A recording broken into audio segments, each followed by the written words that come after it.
నమస్తే welcome to Telangana capital news ముందుగా headlines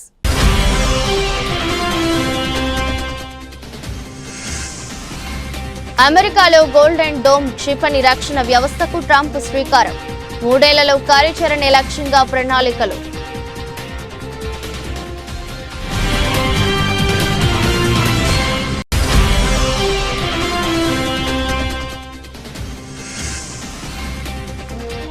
Pakistan పై దౌత్య యుద్ధం ప్రారంభం మొదలైన ఎంపీల దౌత్య యాత్ర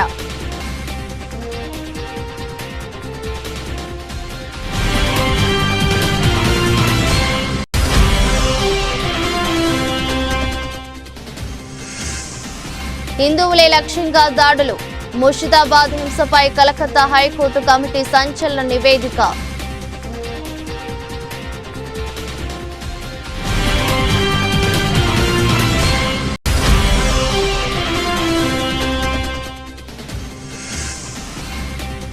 నోటీసులు ఎన్ని ఇచ్చినా ధైర్యంగా ఎదుర్కొంటాం స్పష్టం చేసిన BRS working president KTR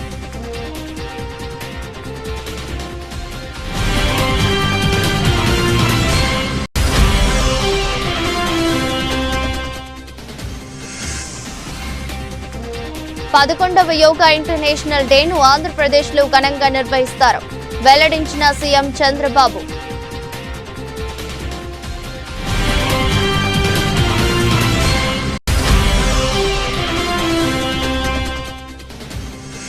Hyderabad లో సేస్ స్కూల్ ప్రాంగణంలో హైడ్రా కూల్చివేతలు స్థానికుల ఫిర్యాదుతో రంగంలోకి దిగిన హైడ్రా అధికారులు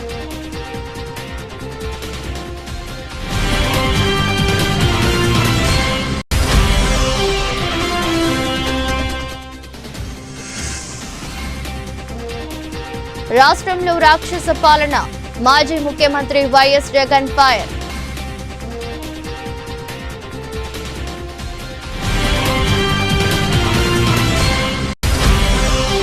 వర్ధనపేట మండలంలో ఘనంగా రాజీవ్ గాంధీ 34వ వర్ధంతి వేడుకలు నివాళులర్పించిన కాంగ్రెస్ పార్టీ నాయకులు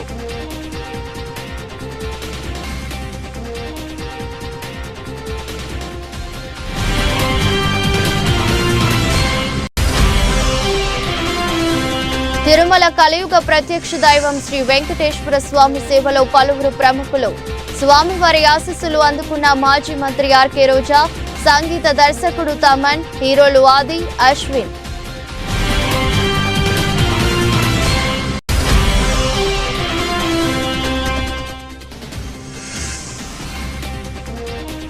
యువ ఆటగాళ్లకు కీలక సూచనలు చేసిన ధోని అంచనాల ఒత్తిడిని తట్టుకోవాలని వ్యాఖ్య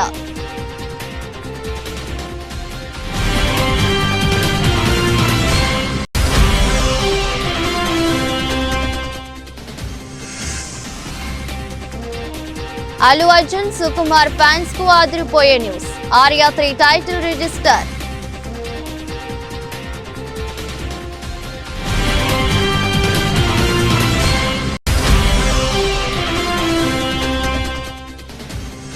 భారీ లాభాల్లో స్టాక్ మార్కెట్లు సెన్సెక్స్ దాదాపు 800 పాయింట్లు వృద్ధి చెందగా 239 పాయింట్లు పెరిగిన Nifty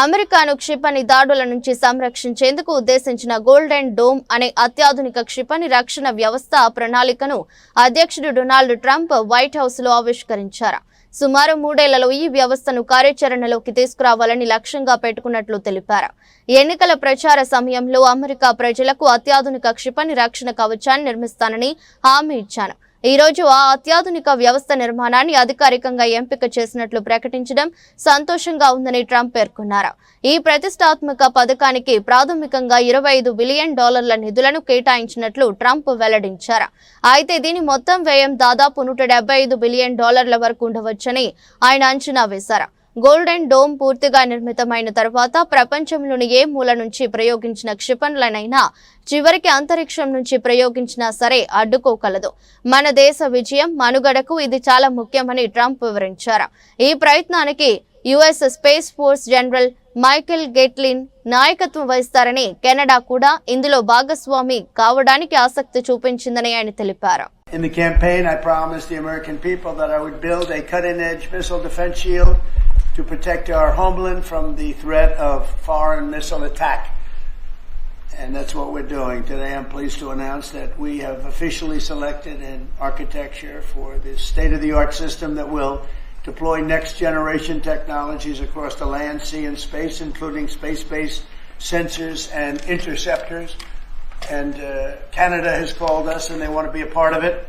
So we'll be talking to them. They want to have protection also. So as usual, we help Canada do the best we can. This design for the Golden Dome will integrate with our existing defense capabilities and should be fully operational before the end of my term. So we'll have it done in about 3 years. Once fully constructed, the Golden Dome will be capable of intercepting missiles even if they are launched from other sides of the world and even if they are launched from space. Pakistan ఉగ్రవాద సంబంధాలను ప్రపంచ దేశాల ముందు ఉంచేందుకు భారత్ తన దౌత్య కార్యకలాపాలను ముమ్మరం చేసింది. ఇందులో భాగంగా 7 భారత ప్రతినిధి బృందాల్లో 2 బృందాలు తమ తమ నిర్దేశిత దేశాలకు ఈరోజు బయలుదేరాయి. జేడీయూ ఎంపీ సంజయ్ షా నేతృత్వంలోని బృందం తొలుత ఇండోనేషియా, మలేషియా, దక్షిణ కొరియా, జపాన్, సింగపూర్ దేశాల్లో పర్యటించనుంది. ఈ బృందంలో బీజేపీ ఎంపీలు అపరాజిత సారంగి, బ్రిజ్ లాల్, హేమాంగ్ జోషి, ప్రధాన్ బారువా, తృణమూల్ కాంగ్రెస్ నేత Abhishek Banerjee, CPM MP John Brittas, Congress senior నేత సల్మాన్ ఖుర్షీద్, మాజీ దౌత్యవేత్త మోహన్ కుమార్ ఉన్నారు. శివసేన ఎంపీ శ్రీకాంత్ షిండే నేతృత్వంలోని మరో బృందం UAE, Democratic Republic of Congo, Sierra Leone, Liberia దేశాలకు వెళ్లనుంది. పాకిస్తాన్ ప్రభుత్వం ఉగ్రవాదాన్ని ప్రోత్సహిస్తుంది. గత 40 ఏళ్లుగా దీని ప్రభావం మాపై పడుతుంది. ఉగ్రవాదం విషయంలో పాక్ వైఖరిని ప్రస్తుతం ప్రపంచ వేదికలపై ఎండగట్టబోతున్నామని సంజయ్ షా ప్రయాణానికి ముందు తెలిపారు. 140 కోట్ల భారతీయుల భద్రతా విషయంలో తామంతా రాజకీయాలకు అతీతంగా పనిచేస్తామని, ఉగ్రవాదానికి వ్యతిరేకంగా ప్రభుత్వం చేస్తున్న పోరాటానికి మద్దతుగా నిలుస్తామని చెప్పారు.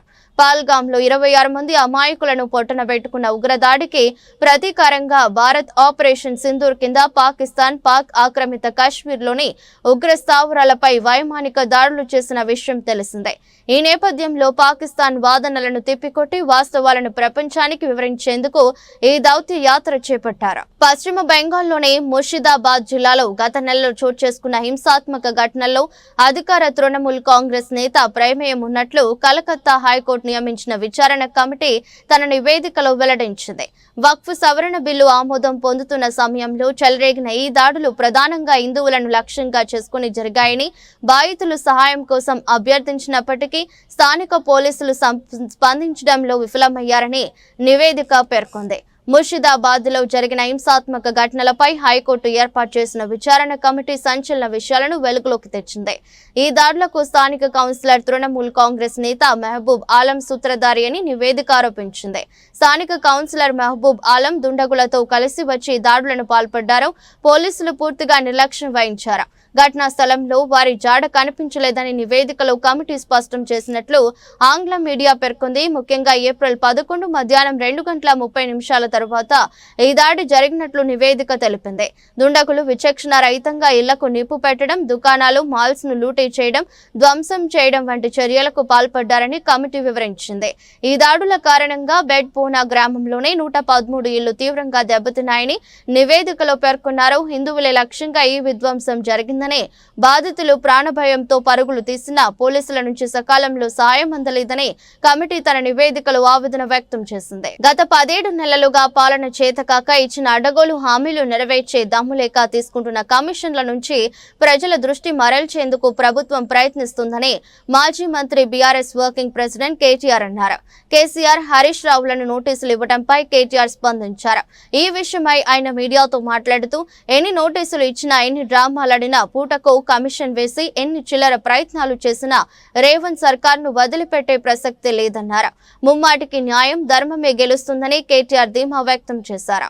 17 నెలలుగా పాలన చేతగాక ప్రజలకిచ్చిన అడ్డగోలు హామీలను నెరవేర్చే దమ్ములేక తాము తీసుకునే కమిషన్ల మీద ఇవాళ రాష్ట్రం మొత్తం గగ్గోలు పెడుతుంటే, ముఖ్యంగా రాష్ట్రంలో ఉండే ఈ చిన్న చిన్న వర్కులు చేసుకునే కాంట్రాక్టర్లతో సహా అందరూ చివరికి సెక్రటేరియట్కి వచ్చి ఇది కమిషన్ల ప్రభుత్వం అని చెప్పి 20% కమిషను 30% కమిషన్ అంటూ వాళ్ళు ధర్నాలు చేయడం, చివరికి కాంగ్రెస్ పార్టీ ఎమ్మెల్యేలు కాంగ్రెస్ పార్టీ మంత్రులే ఈ ప్రభుత్వంలో కమిషన్లు లేనిది, పైసలు లేనిది, పర్సెంటేజీలు లేనిది ఏది జరగదు అని నిష్కర్షగా ఇవాళ బహిరంగ వేదికల మీదే చెప్తా ఉంటే ఏం చేయాలనో తెలియక దిక్కుదోచక తమ కమిషన్ల నుంచి ప్రజల దృష్టి మలచడానికే ఇవాళ కమిషన్లని దానికేదో నోటీసులని ఈ ప్రభుత్వం డ్రామా చేస్తా ఉన్నది. ప్రజాపాలన కాస్త ఈరోజు పర్సెంటేజ్ల పాలనగా మారిపోయింది. ఇది వాస్తవం. 20%, 30% అనేది మేం చేస్తున్న ఆరోపణ కాదు. ఇవాళ స్వయంగా కాంగ్రెస్ పార్టీ ఎమ్మెల్యేలు, మంత్రులు చెప్తున్న మాట, ఈ రాష్ట్రంలో కాంట్రాక్టర్లు సెక్రటేరియట్లోనే ధర్నా చేసే దుస్థితి వచ్చిన మాట వాస్తవం. ఇది కాంగ్రెస్ బీజేపీ కలిపి వండుతున్న వంటకం ఏదైతే ఉందో, కాళేశ్వరాన్ని ఒక విఫల ప్రయోగంగా చిత్రీకరించే ప్రయత్నం ఏదైతే ఉందో, ప్రజలకు వాస్తవాలు తెలుసు. మాకు ఈ దేశంలోని చట్టాల మీద, న్యాయ వ్యవస్థ మీద మాకు సంపూర్ణమైన విశ్వాసం ఉంది. తప్పకుండా ఈ ప్రభుత్వాన్ని మాత్రం తప్పించుకుందామనే ప్రయత్నం చేస్తూ ఉన్నారు. అంటే కమిషన్ల పేరిట, కాలయాపన పేరిట, కమిటీల పేరిట తామిచ్చిన 6 గ్యారంటీలు, 420 హామీలు, వాటిని ప్రజల దృష్టి వాటి నుంచి పక్కకు తీసుకుపోయే ప్రయత్నం ఏదైతే చేస్తున్నారో వదిలిపెట్టే సమస్య లేదు. మీరు ఎన్ని నోటీసులు ఇచ్చినా, ఎన్ని డ్రామాలు ఆడినా అవన్నీ కూడా తప్పకుండా దూది పింజల్లాగా తేలిపోతాయనే మాట కూడా తప్పకుండా చెబుతూ, ముమ్మాటికి న్యాయము ధర్మము గెలుస్తుంది. ముమ్మాటికి తెలంగాణకు మేలు చేసిన వాళ్ళని ఆ దేవుడు కాపాడతాడు. మీరు ఎన్ని చిల్లర ప్రయత్నాలు చేసినా, వచ్చి 17 నెలల నుంచి మీరు చేస్తున్నాయని చిల్లర ప్రయత్నాలే. ఈ కమిషన్ అని, ఆ కమిషన్ అని, ఈ ఎంక్వైరీ అని, ఆ ఎంక్వైరీ అని. అందుకే నేను చెప్పేది, ఈ 3D మంత్రం ఎక్కువ రోజులు నడవదు. ఈ డిసెప్షన్, డిస్ట్రాక్షన్ అనే మీ ఆలోచన ఏదైతుందో ఎక్కువ రోజులు నడవదు. తప్పకుండా తెలంగాణ ప్రజలు తిరగబడే రోజు కూడా వస్తుంది. మిమ్మాటికి రేవంత్ రెడ్డి ప్రభుత్వానికి, ఈ స్కామ్ గ్రేస్ ప్రభుత్వానికి తప్పకుండా బుద్ధి చెప్తారనే మాట కూడా నేను తెలియజేస్తాను. 11వ యోగా ఇంటర్నేషనల్ డేను ఆంధ్రప్రదేశ్లో ఘనంగా నిర్వహిస్తామని ముఖ్యమంత్రి చంద్రబాబు నాయుడు అన్నారు. బుధవారం మీడియాతో మాట్లాడుతూ నాగరికతకు భారతదేశం పెట్టింది పేరన్నారు. యోగా మన వారసత్వమని, యోగా ఇంటర్నేషనల్ డేగా గుర్తింపు రావడానికి ప్రధానమంత్రి నరేంద్ర మోదీ కారణమన్నారు. యోగా మెరుగైన జీవనానికి దోహదపడుతుందని తెలిపారు. నేడు ప్రపంచంలో అన్ని దేశాల్లో జరుపుకునే కార్యక్రమం యోగా అని అన్నారు. యోగా అనేది కొద్ది మందికో లేక కొన్ని ప్రాంతాలకు సంబంధించింది కాదన్నారు. అందరి జీవితాల్లో యోగా అనే ఒక భాగం కావాలని సూచించారు. ప్రపంచానికి భారత్ అందిస్తున్న గొప్ప వరం యోగా అని చెప్పుకొచ్చారు. ఫోటోలు, ఈవెంట్ కోసం ఒక రోజు చేసే కార్యక్రమం కాదన్నారు. ప్రతి ఒక్కరిలో ప్రగాఢమైన మార్పు తీసుకొచ్చే కార్యక్రమం యోగా అని తెలిపారు. యోగా దినోత్సవాన్ని ప్రధాని మోదీ ఒక దీక్ష, పట్టుదలతో చేస్తున్నారని, నేటి నుంచి నెల రోజుల పాటు యోగాంధ్ర 2025 పేరుతో ప్రచార కార్యక్రమం నిర్వహించనున్నట్లు తెలిపారు. రాష్ట్ర వ్యాప్తంగా 2 కోట్ల మంది పాల్గొనేలా కార్యాచరణ రూపొందించినట్లు చెప్పారు. 5 లక్షల మందితో వచ్చే నెల 21వ తేదీన యోగా డే నిర్వహిస్తామని, ఉదయం 7 గంటల నుంచి 8 గంటల విశాఖపట్నం రామకృష్ణ బీచ్ లో యోగా డే నిర్వహించనున్నట్లు వెల్లడించారు. 10 లక్షల మందికి యోగా సర్టిఫికేట్ ఇస్తామన్నారు. ఈ రోజు మనం చూస్తే ఇంటర్నేషనల్ డే ఆఫ్ యోగా 2014 డిసెంబర్లో యునైటెడ్ నేషన్ జనరల్ అసెంబ్లీ ఆమోదించి ప్రపంచం అంతా జరపాలని నిర్ణయం తీసుకునే పరిస్థితి తీసుకొచ్చారు. దాని ప్రాముఖ్యత చెప్పడం, అదే మాదిరిగా ఆ ప్రాముఖ్యత వాళ్ళు గుర్తించే విధంగా చేయడం, దానిపైన ఇదొక ఇంటర్నేషనల్ ఈవెంట్ కింద ఒక రోజు ప్రత్యేకంగా కేటాయించి ఈ రోజు ఈ కార్యక్రమాన్ని చేసే పరిస్థితికి వచ్చారు. ప్రతి సంవత్సరం ఈ యోగా 7 నుంచి 8 గంటలు ఫిక్స్డ్ టైంలో ప్రపంచంలో అన్ని దేశాల్లో, భారతదేశంలో అన్ని ప్రాంతాల్లో జరుపుకునే కార్యక్రమం. ఈ కార్యక్రమం ఈ సంవత్సరం theme of this year yoga for 1 earth 1 health. ఇది చాలా మనందరికి కూడా, ప్రతి ఒక్క వ్యక్తికి సంబంధించిన విషయం. ఇది కూడా మనం చూస్తే ఏ కొద్ది మందికో, కొన్ని ప్రాంతాలకో, కొన్ని మతాలకో కాదు, హోలిస్టిక్ వెల్ బీయింగ్. ఒక మనిషి యొక్క జీవితంలో ఒక విధంగా చెప్పాలంటే ఒక మెరుగైన జీవన ప్రమాణాలకు నాంది, బెటర్ లివింగ్ కి పునాది ఈ యోగా అని చెప్పి కూడా నేను మీకు తెలియజేస్తున్నా. అందరి జీవితాల్లో యోగా అనేది ఒక పార్ట్ ఆఫ్ అవర్ లైఫ్ కావాలి. ఈరోజు అందరూ టెన్షన్ లో, స్ట్రెస్ తో ఈ యొక్క కాంపిటేటివ్ వరల్డ్ లో పరిగెత్తున్నాం. టెక్నాలజీ వల్ల ఇంకా ఈ టెన్షన్ పెరుగుతా ఉంది, స్ట్రెస్ పెరుగుతా ఉంది, లైఫ్ మెకానికల్ గా అయిపోతా ఉంది, రిలాక్సేషన్ లేని పరిస్థితులు వస్తున్నాయి. అన్ని ఉన్నా కూడా ఎక్కడో లోటు, ఆ లోటే ఈ స్ట్రెస్. అందుకనే ఈరోజు వీటికన్నిటికీ పరిష్కార మార్గం హీలింగ్ ఫ్యాక్టర్ యోగా. దీన్ని ఒక పెద్ద ఎత్తున చేయాలనే ఉద్దేశంతో ఒక రోజేదో సింబాలిక్ గా చేయడం, లేకుంటే ఫోటోల కోసం చేయడం, ఈవెంట్ కోసం చేయడం కాదు. ఇది ప్రతి ఒక్కరిలో ప్రగాఢమైనటువంటి మార్పు తీసుకొచ్చే విధంగా, వాళ్ళ జీవన శైలిలో భాగంగా ఉండేట్టుగా, అంటే it is a part of their life. దీన్ని మనం ముందుకు తీసుకుపోవాల్సిన అవసరం ఉంది. హైదరాబాద్ లోని మేడిపల్లి ఆర్ఏఆర్ కాలనీలోని సేజ్ పాఠశాల ప్రాంగణంలో నిర్మించిన అక్రమ కట్టడాలను హైడ్రా అధికారులు బుధవారం కూల్చివేశారు. హైదరాబాద్ వరంగల్ జాతీయ రహదారి అనుసంధాన మార్గంలో ఈ అక్రమ నిర్మాణాలు ఉన్నాయని స్థానికుల నుంచి ఫిర్యాదులు అందడంతో అధికారులు ఈ చర్యలు చేపట్టారు. పాఠశాల యాజమాన్యం కీలకమైన లింక్ రోడ్లోనే కొంత భాగాన్ని ఆక్రమించి నిర్మాణాలు చేపట్టిందని స్థానికులు కొన్నాళ్లుగా ఆరోపిస్తున్నారు. ఈ ఆక్రమణల వల్ల తీవ్రమైన ట్రాఫిక్ సమస్యలు తలెత్తుతున్నాయని, ప్రజల రాకపోకలకు తీవ్ర అంతరాయం కలుగుతుందని తమ ఫిర్యాదులో పేర్కొన్నారు. వాహనదారులు, పాదచారులు ఇబ్బందులు పడుతున్నారని తెలిపారు. ఈ కబ్జాపై కాలనీ వాసులు 15 ఏళ్లుగా పోరాడుతున్నారని తెలిసిందే. అందిన ఫిర్యాదులపై స్పందించిన హైడ్రా అధికారులు క్షేత్రస్థాయిలో తనిఖీలు చేశారు. పాఠశాల యాజమాన్యం రోడ్డును ఆక్రమించి నిర్మాణాలు చేపట్టినట్లు ఈ తనిఖీల్లో నిర్ధారణ అయింది. దీంతో బుధవారం ఉదయం పోలీస్ బందోబస్తు నడుమ ప్రత్యేక బృందాలు పాఠశాల వద్దకు చేరుకుని రోడ్డుపైకి చొచ్చుకుని వచ్చిన అక్రమ నిర్మాణాలను కూల్చివేశాయి. ఈ కూల్చివేతల సందర్భంగా ఎలాంటి అవాంఛనీయ ఘటనలు జరగకుండా పోలీసులు జాగ్రత్తలు తీసుకున్నారు. రాష్ట్రంలో రాక్షస పాలన సాగుతుందని, మనం రాక్షస యుగంలో ఉన్నామని, చంద్రబాబు పాలనలో రాజకీయాల నైతికంగా పతనమయ్యాయని మాజీ ముఖ్యమంత్రి వైఎస్ఆర్సీపీ అధ్యక్షుడు వైఎస్ జగన్మోహన్ రెడ్డి స్పష్టం చేశారు. చంద్రబాబు పరిపాలనలో కేసులు ఎదుర్కోవాలని, అలాగే జైళ్లకు వెళ్లగలగాలని, అలాంటి వారే ఇప్పుడు రాజకీయాలు చేయగలరని, రాజకీయాల్లో మనుగడ కొనసాగించగలరని ఆయన తెలిపారు. స్థానిక సంస్థల ప్రజా ప్రతినిధులతో వైఎస్ జగన్ భేటీ అయ్యారు.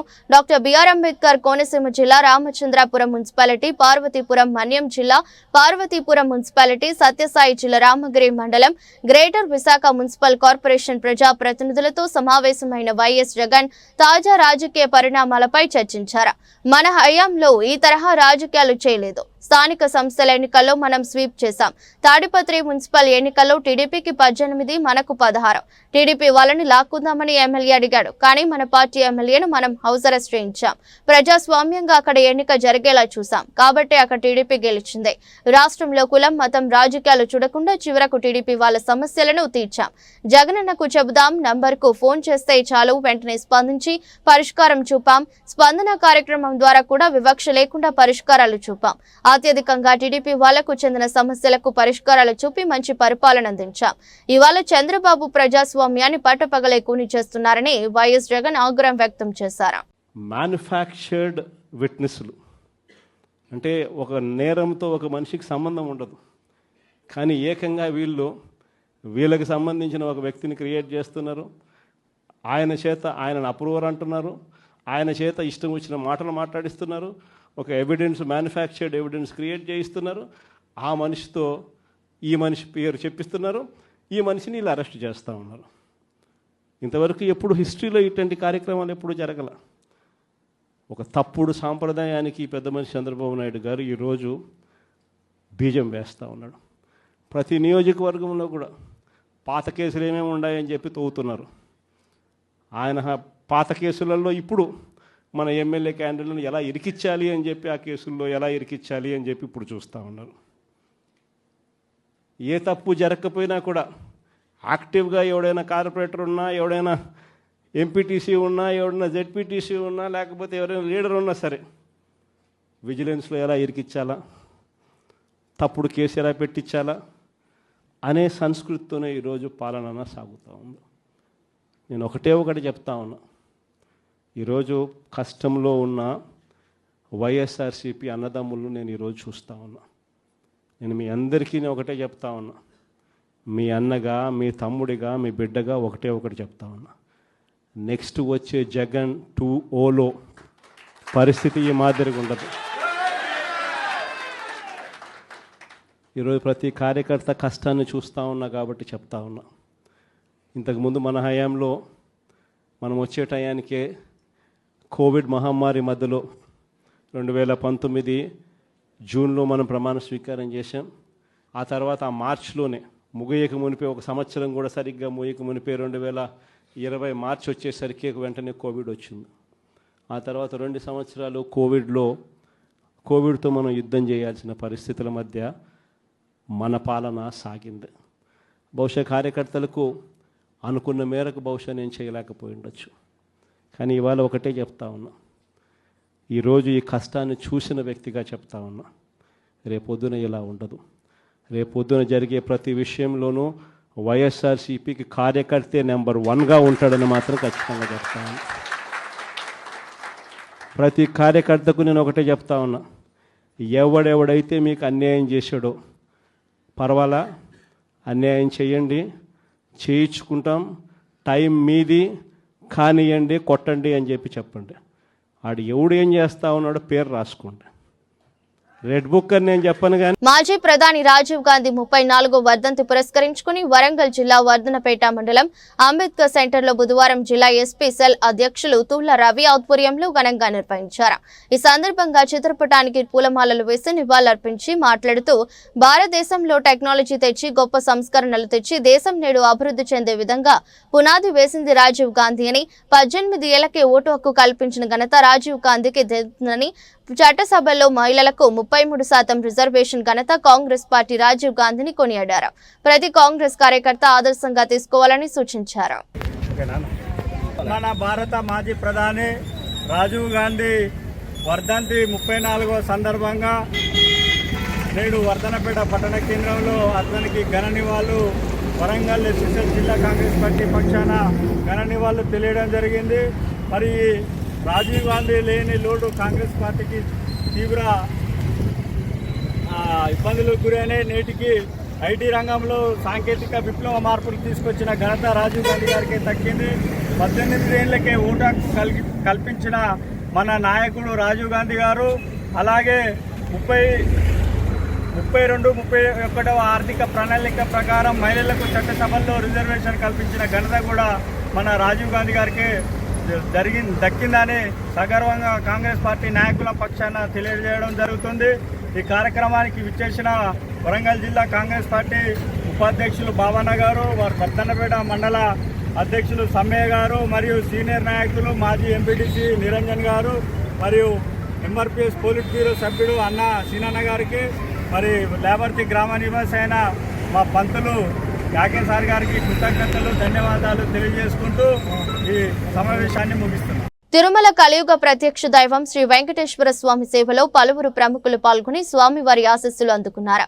బుధవారం ఉదయం వీఐపీ విరామ సమయంలో మాజీ మంత్రి ఆర్కే రోజా, సంగీత దర్శకుడు తమన్, హీరోలు ఆది, అశ్విన్లు శ్రీవారిని దర్శించుకుని మొక్కులు తీర్చుకున్నారు. వీరికి ఆలయ అధికారులు దగ్గరుండి దర్శన ఏర్పాట్లను చేశారు. దర్శనం అనంతరం ఆలయ రంగనాయకుల మండపంలో వేద పండితులు వేద ఆశీర్వచనం అందించగా అధికారులు స్వామివారి తీర్థ ప్రసాదాలను అందజేశారు. ఐపీఎల్ 2025 సీజన్ లో భాగంగా Chennai super Kings Rajasthan Royals జట్ల మధ్య జరిగిన హోరీ పోరులో రాజస్థాన్ 6 వికెట్ల తేడాతో విజయం సాధించింది. ఈ మ్యాచ్ ముగిసిన అనంతరం చెన్నై సూపర్ కింగ్స్ మాజీ కెప్టెన్ మహేంద్ర సింగ్ ధోని యువ క్రికెటర్లతో కాసేపు ముచ్చటించారు. ఈ సందర్భంగా వారికి పలు విలువైన సలహాలు, సూచనలు అందజేశారు. యువ ఆటగాళ్లను ఉద్దేశించి ధోని మాట్లాడుతూ, మీ మీద అంచనాలు పెరిగినప్పుడు ఒత్తిడికి గురి కావద్దు, సీనియర్ ఆటగాళ్లు కోచింగ్ సిబ్బంది నుండి నేర్చుకోండి, యువ ఆటగాళ్లు 200+ స్ట్రైక్ రేటుతో పరుగులు చేయాలనుకున్నప్పుడు బ్యాటింగ్ లో నిలకడ కొనసాగించడం కష్టమే. అయినా మ్యాచ్ లో ఏ దశలో అయినా 6లు కొట్టగల సామర్థ్యం వారి సొంతమన్నారు. అంచనాల భారాన్ని మోయకుండా సహజ సిద్ధమైన ఆట తీరును ప్రదర్శించాలని యువకులకు సూచించారు. ఇదే క్రమంలో తమ జట్టు ప్రదర్శన పైన ధోని స్పందించారు. మేం ప్రత్యర్థి జట్టు ముందు మంచి లక్ష్యమే ఉంచాం, కానీ మ్యాచ్ ఆరంభంలో త్వరగా వికెట్లు కోల్పోవడంతో లోయర్ మిడిల్ ఆర్డర్ పై ఒత్తిడి పడింది. బ్రేవిస్ చక్కటి ఇన్నింగ్స్ ఆడాడు. అతడు బ్యాటింగ్ చేస్తున్నప్పుడు రన్ రేట్ చక్కగా ఉంది, కానీ మేము మొదట్లోనే వికెట్లు కోల్పోవడంతో దాన్ని కొనసాగించలేకపోయామని ధోని వివరించారు. పుష్కర కాలం క్రితం అల్లు అర్జున్, సుకుమార్ కాంబినేషన్ లో వచ్చిన ఆర్య 2 చిత్రాలు సృష్టించిన సంచలనం అంతా ఇంత కాదు. ఒకదాన్ని మించి మరొకటి డిఫరెంట్ స్క్రీన్ ప్లే, పాటలతో, స్టోరీతో యూత్ కు మరపురాని జ్ఞాపకంగా మలిచారు. ఆపై ఈ సిరీస్ లో 3వ చిత్రం వస్తుందని భావించినా అవి ముందట పడలేదు. ఆ తర్వాత అల్లు అర్జున్ జాతీయ స్థాయిలో గుర్తింపు తెచ్చుకోవటం, సుకుమార్ సైతం అదే స్థాయిలో పేరు తెచ్చుకుని సౌత్ లో one of the top director గా కొనసాగుతున్నారు. ఈ నేపథ్యంలో ఉన్న ఫలంగా ఆర్య 3 సినిమా విషయంలో ఓ ఆసక్తికర అప్డేట్ నెట్టింట చక్కర్లు కొడుతుంది. ఇదిలా ఉంటే వీరి కాంబినేషన్ లో ఆర్య 3 ఉంటుందని సుకుమార్ గతంలో మాట వరుసకు అన్నప్పటికీ అవి చేతల వరకు రాకపోవడంతో ఆ సినిమా గురించి అంతా మరచిపోయారు. తీరా ఇప్పుడు తాజాగా దిల్ రాజు శ్రీ వెంకటేశ్వర క్రియేషన్ సంస్థ ఆర్య 3 టైటిల్ ను రిజిస్టర్ చేయించడం ఇప్పుడు సర్వత్రా హాట్ టాపిక్ గా మారింది. సడన్ గా ఆర్య 3 విషయం బయటకు రావడంతో అంతా టాలీవుడ్ ఏం జరుగుతుంది అంటూ మాట్లాడుకుంటున్నారు. దర్శకుడు హీరో పాన్ ఇండియా ఇమేజ్ కలిగి ఉండి ఇప్పుడు ఈ టైటిల్ తో తిరిగి ప్రేమ కథ చేస్తారా లేక విజయ్ దేవరకొండ ఆశిష్ రెడ్డిలలో ఇద్దరితో ఎవరితోనైనా ఈ సినిమాను తెరకెక్కించబోతున్నారా అనే వార్తలు తెగ ప్రచారం అవుతున్నాయి.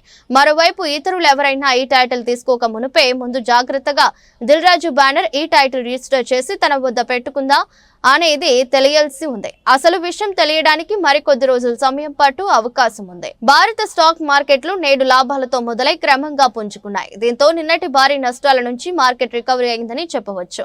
ఈ క్రమంలో ఉదయం 10.36 గంటల నాటి బీఎస్సీ సెన్సెక్స్ 800 పాయింట్లు లాభపడగా ఎన్ఎస్సీ నిఫ్టీ 259 పాయింట్లు ఎగబాకింది. ఇదే సమయంలో బ్యాంక్ నిఫ్టీ 457 పాయింట్లు వృద్ధి చెందగా నిఫ్టీ మిడ్ క్యాప్ 100 సూచీ మాత్రం 532 పాయింట్లు పైకి చేరింది. ఈ క్రమంలో మదుపర్లు కొన్ని నిమిషాల వ్యవధిలోనే లక్షల కోట్ల రూపాయలను దక్కించుకున్నారు. మరికొంతమంది ఇన్వెస్టర్లు మాత్రం నష్టపోయారు. ఈ నేపథ్యంలో ప్రస్తుతం Bharat Electricals, Bajaj Auto, Sun Pharma, Cipla, M&M కంపెనీల స్టాక్స్ టాప్ 5 లాభాల్లో ఉండగా Shriram Finance, IndusInd bank, Kotak Mahindra, Airtel కంపెనీల స్టాక్స్ టాప్ 4 నష్టాల్లో ఉన్నాయి. విభాగాల వారీగా చూస్తే నిఫ్టీ ఐటీ 0.4% తగ్గింది. నిఫ్టీ ఫార్మా 1.4% లాభపడగా Nifty mid cap 0.1%, Nifty small cap 0.1% తగ్గింది. అంతర్జాతీయ అంశాల మధ్య ముడి చమురు ధరలు మళ్లీ దూసుకుపోతున్నాయి. తాజా సమాచారం ప్రకారం ఇజ్రాయెల్ అణు కేంద్రాలపై దాడి చేయాలని ఇరాన్ పై యోచిస్తున్నట్టు వచ్చిన వార్తల నేపథ్యంలో ముడి చమురు ఫ్యూచర్లు బుధవారం ఉదయం పెరుగుదలను నమోదు చేశాయి. ఈ క్రమంలో బుధవారం ఉదయం 9:26 సమయానికి జులై బ్రెంట్ ఆయిల్ ఫ్యూచర్స్ 1.48% పెరిగి $6.35 వద్ద ట్రేడ్ అవుతున్నాయి. వార్తలు ముగించే ముందు మరోసారి హెడ్లైన్స్.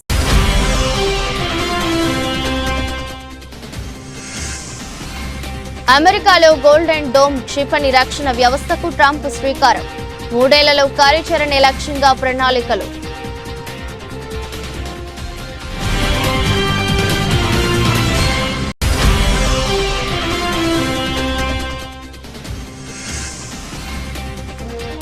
పాకిస్తాన్ పై దౌత్య యుద్ధం ప్రారంభం.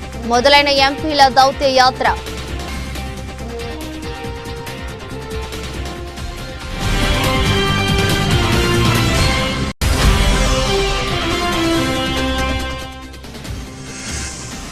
హిందువులే లక్ష్యంగా దాడులు. ముర్షిదాబాద్ హింసపై కలకత్తా హైకోర్టు కమిటీ సంచలన నివేదిక.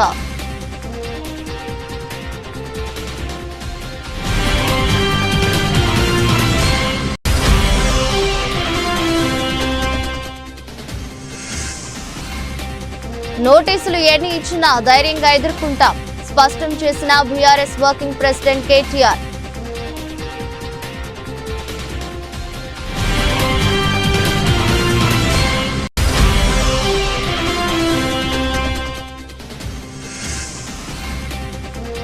పదకొండవ యోగా ఇంటర్నేషనల్ డేను ఆంధ్రప్రదేశ్లో ఘనంగా నిర్వహిస్తారు వెల్లడించిన సీఎం చంద్రబాబు.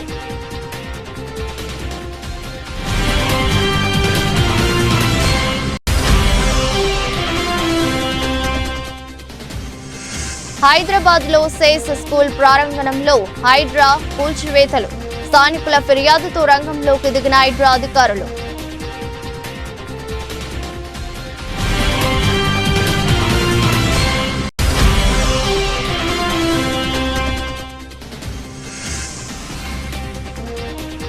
రాష్ట్రంలో రాక్షస పాలన. మాజీ ముఖ్యమంత్రి YS Jagan fire.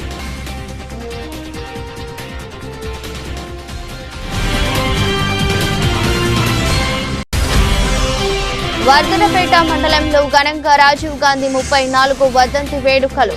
నివాళులర్పించిన Congress party నాయకులు.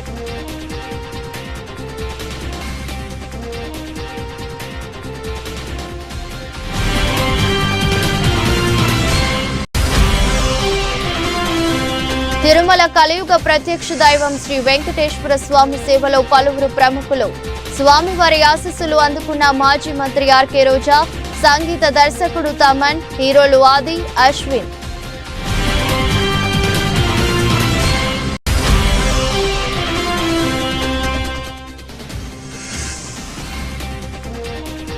యువ ఆటగాళ్లకు కీలక సూచనలు చేసిన ధోని, అంచనాల ఒత్తిడిని తట్టుకోవాలని వ్యాఖ్య.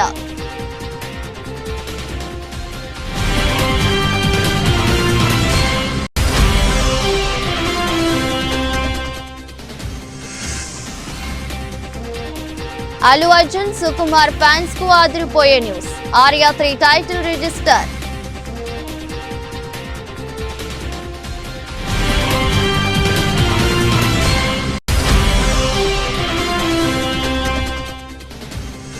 భారీ లాభాల్లో స్టాక్ మార్కెట్లు.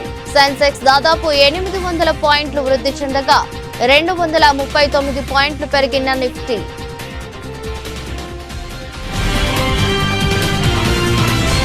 ఈ దృష్టి బులెటిన్ మరో బులెటిన్లో మళ్ళీ కలుద్దాం. అంతవరకు సెలవు, నమస్కారం.